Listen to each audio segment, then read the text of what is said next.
Hi, welcome to the Crypto Republic. Before we dive in, if you're serious about staying ahead in this once-in-a-lifetime financial shift, make sure you like this video, drop a comment, and subscribe to the Crypto Republic. Hello, ladies and gentlemen. What a week.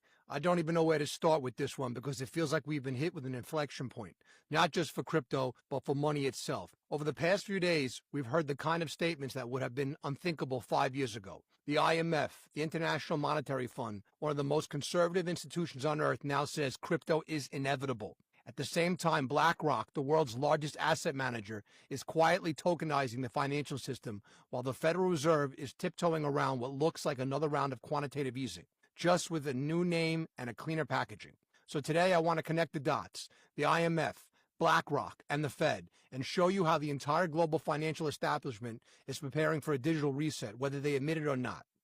Because the truth is, we are watching the old system bend under its own weight. And as history shows us, when an empire's money starts to fail, the shift that follows rewrites everything.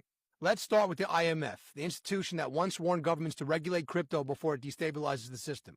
Now their own managing director says countries must accept reality. Fiat money is moving digital. That's not me saying it. That's the head of the IMF on stage admitting that millions of crypto believers have known for years. Developments in digital assets, both backed and unbacked, are happening with exponential speed. Fiat money is going digital. This isn't a speech from a blockchain conference. This is the heart of the global financial establishment conceding defeat. It's the same tone the Vatican had when Galileo proved that Earth revolved around the sun. Reluctant acknowledgement after years of denial. What we're witnessing here is psychological shift from resistance to acceptance. And that shift doesn't happen in isolation. When the IMF starts saying digital money is the future, it gives governments political cover to follow. It signals it's safe to move now.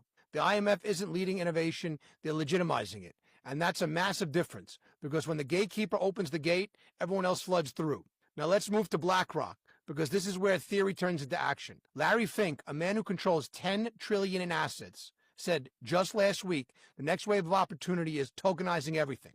Let that sink in. Not some things, everything. He compared it to the transition from paper files to computers. If the 1980s digitized information, the 2020s are digitizing ownership. What does that mean in practice? It means bonds, stocks, real estate, commodities are being recreated on blockchain infrastructure. Every share, every loan, every ounce of gold could exist as a token, tradable 24/7, borderless, programmable.